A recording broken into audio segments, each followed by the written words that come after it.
Un saludo a todos mis colegas abogados, a mis estudiantes también que quieran ver este video y a toda persona, aquella que le guste adquirir conocimientos del derecho. Esta es la segunda parte de la jurisdicción especial agraria. Ya que hicimos un primer video y vamos a concluirlo con este. Vamos a ver en esta parte la sustanciación y la decisión de los recursos de casación en materia agraria. Bueno, la finalidad del recurso de casación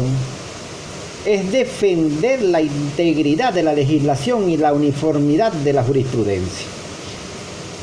Eso se desprende del artículo 321 del Código de Procedimiento Civil. Les invito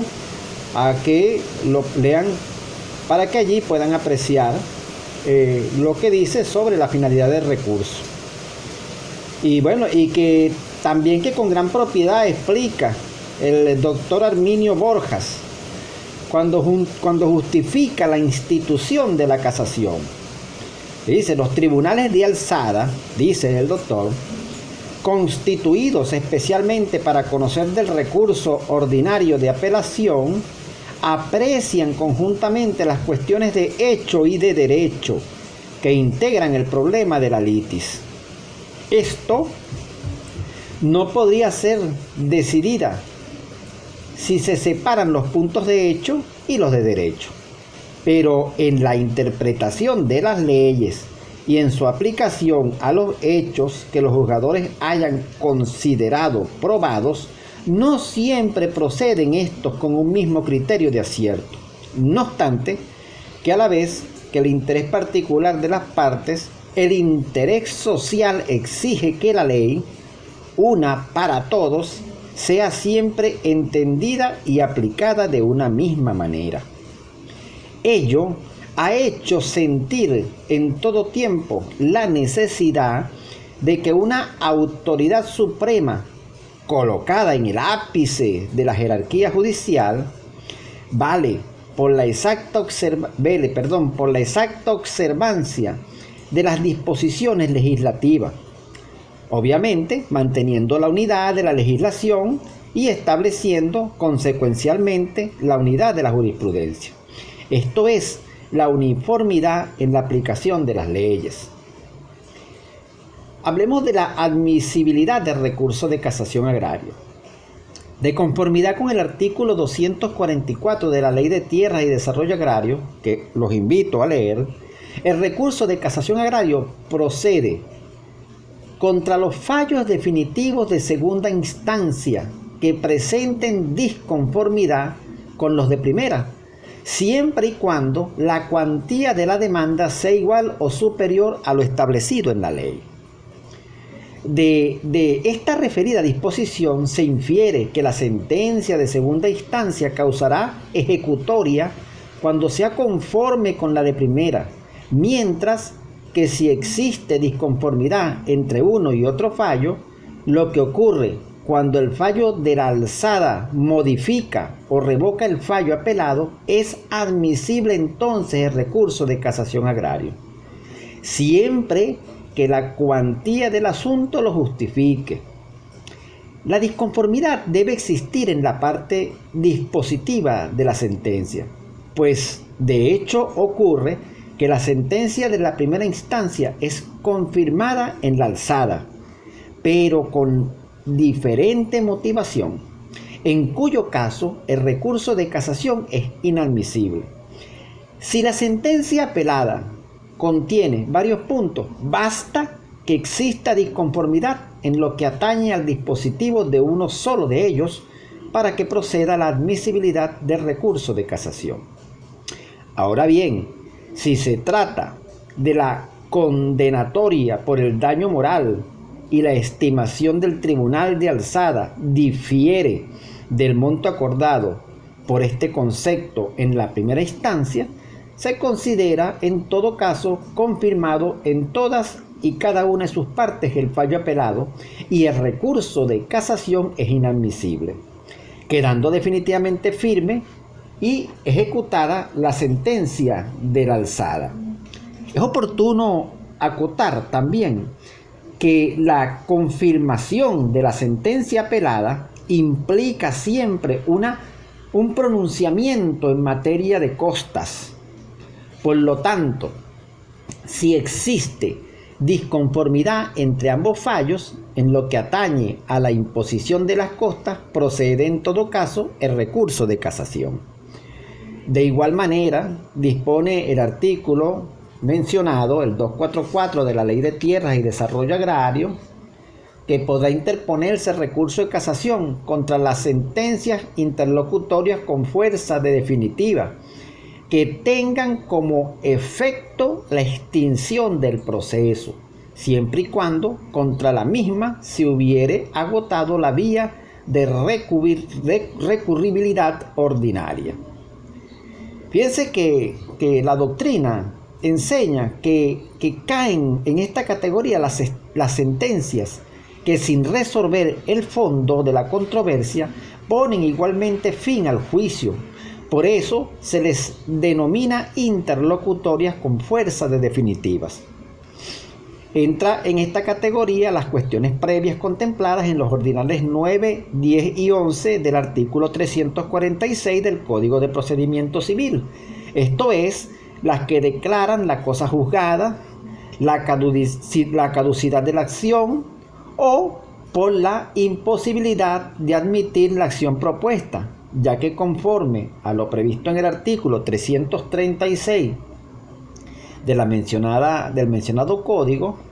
una vez declaradas con lugar estas cuestiones, la demanda quedará desechada y extinguido el proceso.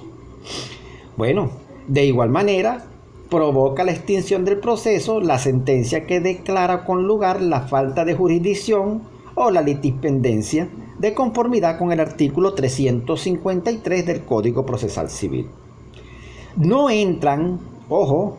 a esto, no entran en esta categoría las cuestiones previas contenidas en los ordinales 7 y 8 del artículo 346 del Código de Procedimiento Civil,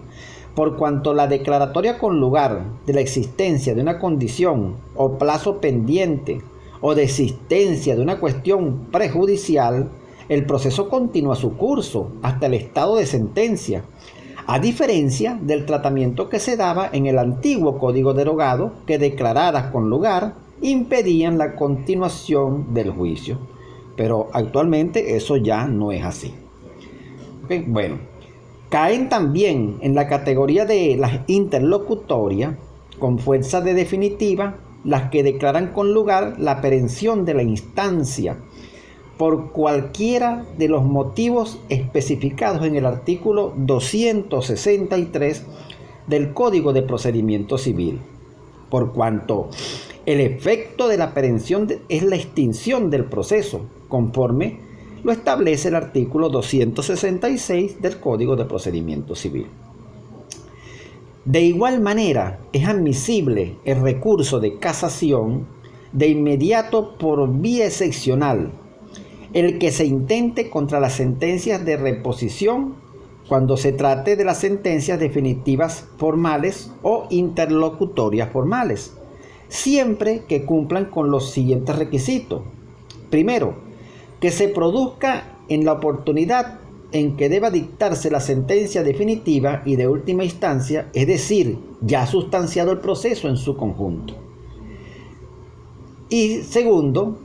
que no decida la controversia, sino que ordene dictar una nueva sentencia a la instancia correspondiente, dejando sin efecto la sentencia de la instancia inferior que se había pronunciado sobre el mérito de la acción o de la excepción. Aunque jurisprudencialmente existe toda una doctrina sobre la recurribilidad inmediata de las definitivas formales, la mayoría de los autores, y yo, aunque no soy autor, pero me uno a esa opinión, no han estado totalmente de acuerdo con esta elaboración jurisprudencial. Citamos totalmente de acuerdo con esta elaboración jurisprudencial a procesalistas como el profesor Humberto Cuenca, quien en su obra sobre la casación venezolana dice, creo que es la página 64, pues por lo menos del que yo tengo, ¿no? Pero como los libros siempre varían a medida que se van actualizando las ediciones, pero creo que es la página 64. Dice este eminente jurista que objetivamente considerada la sentencia de reposición es una interlocutoria que no impide la continuación del proceso, ni pone fin al juicio, pero produce daño irreparable por la definitiva, y por tanto, en estricta hermenéutica, el anuncio del recurso contra ella debe reservarse para la oportunidad de la sentencia de fondo. Bueno, según esto es oportuno aclarar que las sentencias de reposición, salvo las definitivas formales anteriormente mencionadas, no tienen recurso de casación de inmediato, porque no ponen fin al juicio ni impiden su continuación conforme lo ha venido en forma reiterada la casación venezolana. También es admisible el recurso de casación contra las sentencias que resuelvan incidencias sobre medidas preventivas, ya que de acuerdo a la doctrina reiteradamente establecida por el Tribunal Supremo de Justicia, estas inciden, son autónomas y se tramitan en cuadernos separados, no supeditándose el recurso de la demanda principal, ni tampoco influyen sobre la cuestión a decidir, sin distinguir entre si la oposición al embargo fue formulada por la parte o por un tercero, por cuanto se ha reconocido que las sentencias que resuelven estas incidencias tienen carácter definitivo en cuanto a la oposición misma. Sin embargo, es inadmisible el recurso de casación contra la decisión que niegue una solicitud de medida preventiva, pues su admisibilidad inmediata está reservada contra las decisiones recaídas en materia de medidas preventivas, cuando sean acordadas, suspendiéndolas, modificándolas o revocándolas, dado el hecho de que se trata de una sentencia definitiva en cuanto a la materia autónoma que se debate en la incidencia. Fíjense que otro principio general es que el recurso de casación es inadmisible contra los autos dictados por los jueces en ejecución de sentencia, salvo los casos especialmente establecidos de manera excepcional en el ordinal 3 del artículo 313 del Código de Procedimiento Civil, a saber, a que resuelven puntos esenciales no controvertidos en el juicio ni decididos en él, y b, que proveen contra lo ejecutariado o modifiquen de manera sustancial lo que provee lo decidido. El espíritu y razón de la aludida disposición es, como dice la Sala de Casación Civil, preservar la autonomía e intangibilidad de la cosa juzgada, pues se trata de evitar que el juez ejecutor, al resolver sobre aparentes puntos esenciales no controvertidos o al interpretar la decisión que ejecuta, incurra en el error de alterar, modificar o contrariar sustancialmente los efectos de aquella. Por lo demás, son conocidamente inadmisibles de inmediato, con arreglo a la doctrina de la Sala de Casación Civil, los recursos de casación contra las sentencias que se dicten en materia de recusación, de regulación, de competencia, de retasa de honorarios de abogado, las sentencias que declaran sin lugar la aprehensión, las incidencias sobre admisión de pruebas, las decisiones que recaen sobre la subsistencia de medidas preventivas, como por ejemplo aquella que acepta la suficiencia y eficiencia de la finanza presentada por la demandada para suspender la medida preventiva decretada en el juicio. Providencias que se dicten en procedimientos no contenciosos, como es, por ejemplo, la entrega material de bienes vendidos, el recurso de casación anunciado contra el auto que declaró inadmisible el recurso de casación, por cuanto en tal caso lo procedente es intentar el recurso de hecho, entre otras. Contra tales decisiones procede el recurso de casación diferido, es decir, el que se propone contra la sentencia que ponga fin al juicio, que pretende todas las interlocutorias que hubieren producido un gravamen no reparado en ella, siempre que contra dichas decisiones se hubiere agotado oportunamente todos los recursos ordinarios que según prescribe el artículo 312 del Código de Procedimiento Civil. Asimismo, procede el recurso de casación contra la decisión que declare con lugar el recurso de hecho. En cuanto al anuncio del recurso de casación agrario, dispone el artículo 246 de la Ley de Tierras y Desarrollo Agrario que el recurrente deberá anunciar el recurso de casación ante el Juzgado Superior Agrario que profirió el fallo, dentro de los 5 días siguientes a la publicación de la sentencia definitiva que ponga fin al juicio o impida su continuación. Se abrevia en materia agraria el lapso ordinario para el anuncio del recurso de casación, que es de 10 días de publicada la sentencia contra la cual se recurre,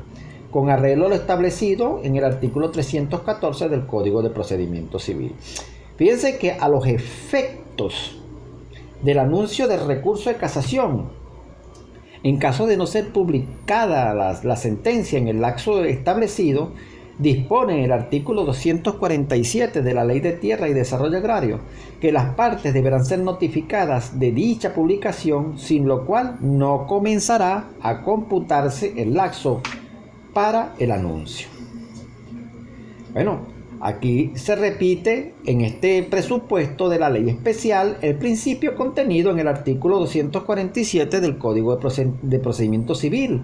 que establece que la sentencia dictada fuera del lapso de diferimiento deberá ser notificada a las partes, sin lo cual no correrá el lapso para interponer los recursos. En este caso, el juez de oficio o a solicitud de parte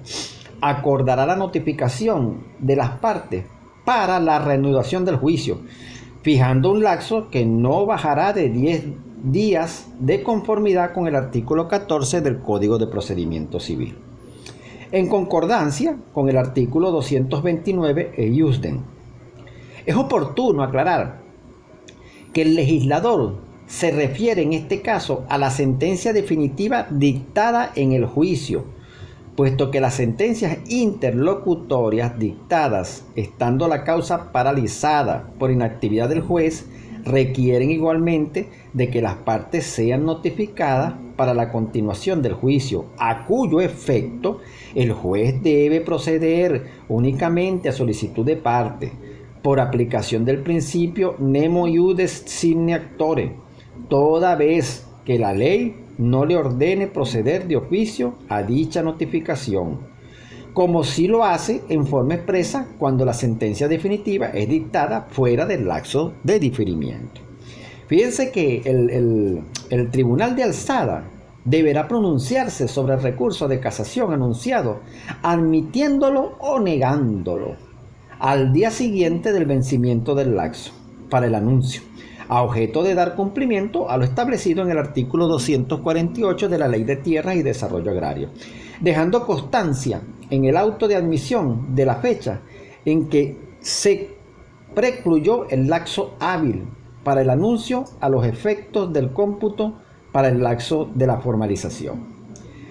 El auto por el cual el Tribunal de Alzada declare inadmisible el recurso de casación deberá ser fundamentado. Sin embargo, agrega la norma que en caso de no haber habido pronunciamiento oportuno sobre admisión o negativa del recurso de casación, el anunciante consignará su escrito de formalización directamente ante el Tribunal Supremo de Justicia. Debemos tener aquí presente que no se trata en este caso de que el Tribunal de Alzada haya declarado inadmisible el recurso de casación, por cuanto en esa hipótesis lo que procede es intentar el recurso de hecho ante la Sala de Casación Social. Mucho cuidado con esto, para que ésta se pronuncie sobre la admisibilidad de dicho recurso. Por otra parte, debemos tomar en consideración que lo decidido por el superior respecto a la admisibilidad del recurso de casación no es vinculante para la Sala de Casación. De allí que ésta deba pronunciarse en primer término sobre dicha admisibilidad, desechando la sustanciación del recurso de casación si el mismo resulta inadmisible de conformidad con la ley. Bueno, para no alargar mucho el video, voy a tener que dividirlo en una tercera parte. Quizás me llegue a una cuarta parte porque el tema es bastante extenso. Entonces, quedamos hasta aquí. Y la tercera parte de la jurisdicción especial agraria la iniciaremos con el recurso de hecho. Hasta luego, nos vemos pronto.